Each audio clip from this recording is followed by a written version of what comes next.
మతం మారితే కులం వర్తించదు. సుప్రీంకోర్టు ఇచ్చినటువంటి సంచలన తీర్పు. నేను క్రైస్తవంలోకి వెళ్ళాను, కానీ బాప్తిజం తీసుకోలేదు. నాకెందుకు కులం వర్తించదు? ప్రభుత్వం నుంచి వచ్చే అన్ని బెనిఫిట్స్ నాకు కావాలి. నేను మరలా సుప్రీంకోర్టులో వేస్తాను, రాజ్యాంగంలో సవరణలు చేపిస్తాను. ఇవి ప్రస్తుత సమాజంలో వస్తున్నటువంటి మాటలు, రోజు మనం వింటున్నటువంటి వ్యాఖ్యలు. రోజు రెగ్యులర్గా ఈ సంభాషణ ఒక్కసారైనా వినిపిస్తుంది సోషల్ మీడియాలో. కారణం ఏంటంటే, గుంటూరు జిల్లా పిట్టలవానిపాలెం మండలానికి చెందినటువంటి పాస్టర్ చింతాడ ఆనంద్, ఆయన ఎస్సీ హోదా రద్దయినట్టుగా కలెక్టర్ ఉత్తర్వులు ఇచ్చారు. జిల్లా కలెక్టర్, మనం ఆ రోజు ఆ విషయం గురించి మాట్లాడుకున్నాం.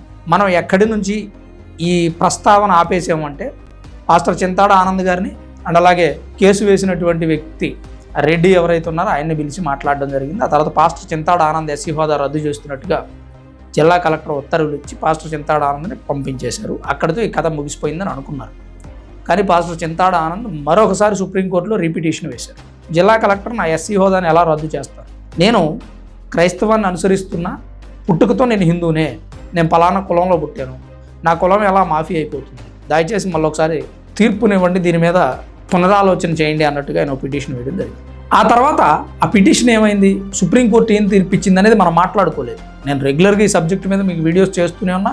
ఆకివీడు రామాలయం గురించి చెప్తా ఉన్నా, పాస్టర్ చింతాడ ఆనంద్ గారి గురించి చెప్తున్నా, ఏపీలో ఈ క్రైస్తవం గురించి పోరాడుతున్న వ్యక్తుల గురించి కూడా మనం మాట్లాడుతున్నాం.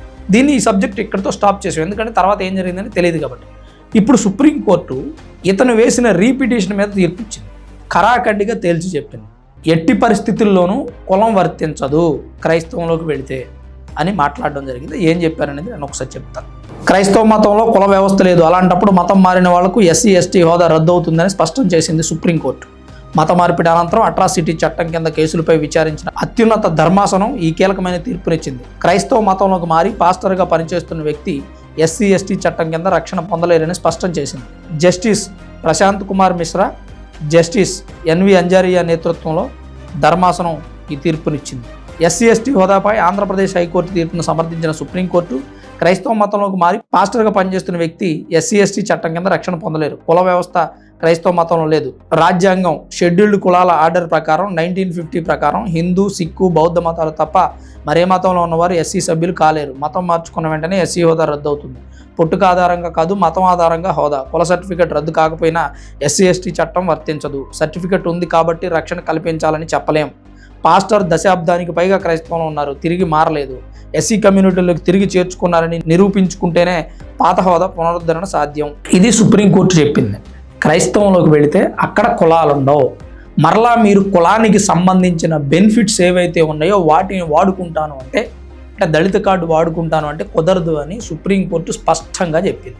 అసలు కనుమరుగైపోయినటువంటి ఒక సమస్యను తెర మీదకు తీసుకొచ్చిన వ్యక్తి పాస్టర్ చింతాడ ఆనంద్. అక్కడి నుంచి క్రైస్తవంలోకి వెళ్ళిన వ్యక్తులు ఎస్సీ ఎస్టీ అట్రాసిటీ కేసు పెట్టడానికి అర్హులు కాదనే డిస్కషన్ మన స్టేట్లో జరుగుతూనే ఉంది. అలాగే హిందూ ఆలయాలు పాతవి ఏవైతే పాడుబడిపోయినటువంటి ఆలయాలు ఉన్నాయో అవి చర్చిలకు, క్రైస్తవులకు సంబంధించిన స్థలాలుగా గొడవలు పడుతున్నటువంటి సందర్భం కూడా ఇదే సమయంలో వచ్చిందని కూడా చెప్పుకోవచ్చు. దాని మీద డిప్యూటీ స్పీకర్ రఘురామకృష్ణరాజు గారు కానీ అండ్ అలాగే మాజీ మ్యాజిస్ట్రేట్ జడా శ్రావణ్ కుమార్ కానీ ఘర్షణ పడుతున్నటువంటి పరిస్థితి. దాని మీద ఎన్నో అభ్యంతరకరమైనటువంటి వ్యాఖ్యలు వచ్చాయి. క్రైస్తవులది కరెక్ట్ అని కొంతమంది, హిందువులది కరెక్ట్ అని కొంతమంది. మనలో మనం కరెక్ట్ అని చెప్పుకునే కన్నా సుప్రీంకోర్టులు, హైకోర్టులే కరెక్ట్గా చెప్తాయని జడా శ్రావణ్ కుమార్ కోర్టుకు వెళ్ళడం జరిగింది. సుప్రీంకోర్టు అసలు ఆ స్థలం ఎవరిదనేది తేలే వరకు అక్కడ రామాలయం కానీ, చర్చి కానీ మరే రకమైనటువంటి నిర్మాణాలు జరపొద్దని తీర్పునిచ్చింది. అలాగే అట్ ద సేమ్ టైం ఇటువైపు పాస్టర్ చింతాడ ఆనంద్ కేసు నడుస్తున్న సందర్భంలో కూడా పాస్టర్ చింతాడ ఆనంద్కి ఎస్సీ హోదా రద్దయిందని చెప్పి కలెక్టర్ ఉత్తర్వులు ఇవ్వడం, మరలా రీపిటిషన్ సుప్రీంకోర్టులో వేయడం, సుప్రీంకోర్టు ఆ పిటిషన్ కొట్టివేయడం, డిస్మిస్ చేసింది. సో ఇప్పుడు ఒక క్లియర్ కట్గా మనకు ఒక అవేర్నెస్ అయితే వచ్చిందని అనుకోవచ్చు. ఎందుకంటే ఈరోజు సుప్రీంకోర్టు ఇచ్చినటువంటి తీర్పు ప్రకారం అందరికీ ఒక స్పష్టమైనటువంటి అవగాహన ఉంటుంది. అదేంటంటే హిందూ, బౌద్ధ, సిక్కు మతంలో కాకుండా మరే మతంలోకి మారినా భారతదేశంలో కులాలు వర్తించవు.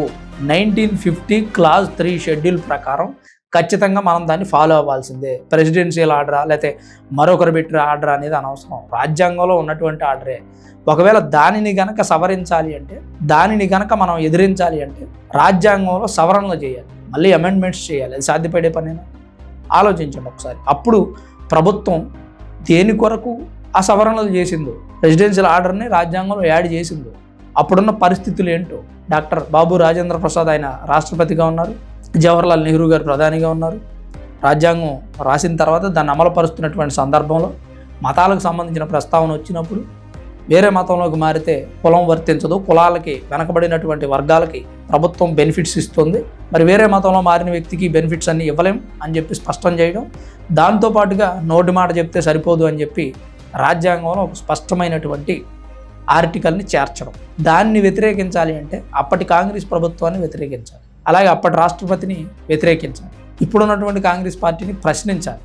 మరి కాంగ్రెస్ పార్టీ ఆ అమెండ్మెంట్స్ చేయాలంటే కాంగ్రెస్ పార్టీ అధికారంలోకి రావాలి. వస్తుందంటే ప్రస్తుతం ఉన్న పరిస్థితుల్లో అది సాధ్యపడే పనే కాదు. ఇప్పుడు అధికారంలో ఉన్న బీజేపీ పార్టీ కేంద్ర ప్రభుత్వం మీద బురద జల్లే ప్రయత్నం చేస్తున్నారు. చాలామంది తెలియని వ్యక్తులు ఏమనుకుంటున్నారంటే కేంద్ర ప్రభుత్వం క్రైస్తవుల మీద పగబట్టి ఇలాంటి ఒక రూల్ పెట్టింది అనుకుంటున్నారు. ఆ రూల్ ఇప్పుడు పెట్టింది కాదు. తెలిసిన వాళ్ళు మరికొంతమందికి తెలియజెప్పండి, తెలియని వాళ్ళు అసలు ఏం జరిగిందనేది తెలుసుకునే ప్రయత్నం చేయండి. అంతేగాని ఒక పార్టీ మరొక పార్టీ మీద బురద జల్లటం, లేదా ఒక వర్గం మరొక వర్గం మీద బురద జల్లడం వలన రాజ్యాంగంలో ఉన్నటువంటి సవరణలు ఏవి మారిపోవాలంటే ప్రజలు ఖచ్చితంగా ప్రభుత్వాన్ని అడగాలి. అది అవకాశం ఉంటే ప్రభుత్వం చేస్తుంది, లేదంటే లేదు. అది మానేసి దళిత క్రైస్తవ సభలు పెట్టి వేరే వ్యక్తులను తిట్టడం ఎంతవరకు సమర్థించగలిగినటువంటి అంశం. దళిత క్రైస్తవ సభ అని ఏలూరులో పెట్టారు. అప్పుడు ఆంధ్రప్రదేశ్ ప్రభుత్వం థూ అని ఊశారు, నరేంద్ర మోదీ గారిని తిట్టారు, బీజేపీ పార్టీ వాళ్ళని తిట్టారు, హిందువుల్ని తిట్టారు, హిందూ దేవుళ్ళని దూషించారు. కానీ క్రైస్తవులకి న్యాయం జరగాలి అంటే రాజ్యాంగంలో ఈ సవరణలు చేయాలి. అప్పుడు కాంగ్రెస్ పార్టీ సవరణలు చేసి ప్రెసిడెన్షియల్ ఆర్డర్ ప్రకారం దీన్ని యాడ్ చేశారు. ఇప్పుడున్నటువంటి బీజేపీ పార్టీని మేము డిమాండ్ చేస్తాం, అడుగుతాం, రిక్వెస్ట్ చేస్తాం, నిరసనలు చేస్తాం, దయచేసి క్రైస్తవులకు న్యాయం చేయండి, ఈ యాక్ట్ని ఏమన్నా రాజ్యాంగంలో తొలగించగలుగుతారా, సవరణలు చేయగలుగుతారా అని ఎక్కడా కూడా అడిగినటువంటి పరిస్థితి అయితే లేదు. ప్రభుత్వాన్ని అసలు అడగలేదు, రిక్వెస్ట్ చేయలేదు, ప్రశ్నించలేదు.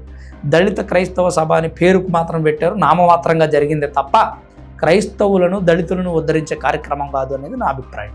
మరి మీ అభిప్రాయం ఏంటి? మీరేమనుకున్నారు? సుప్రీంకోర్టు రీపిటిషన్ని డిస్మిస్ చేసింది, మరలా కోర్టులో పిటిషన్ కూడా వేయలేనటువంటి పరిస్థితి. క్రైస్తవ మతంలోకి వెళ్ళినా మాకు కుల హోదా ఉండాలి అనేటువంటి ప్రస్తావన ఇకపై సుప్రీంకోర్టులో కేసు వేయలేరు అనేది స్పష్టమైనటువంటి అవగాహన వచ్చేసింది. మరి దీని మీద తప్పకుండా మీ అభిప్రాయాన్ని కామెంట్ రూపంలో రాయండి. Thanks for watching this video. This is Ram signing off సన్మర్ studios.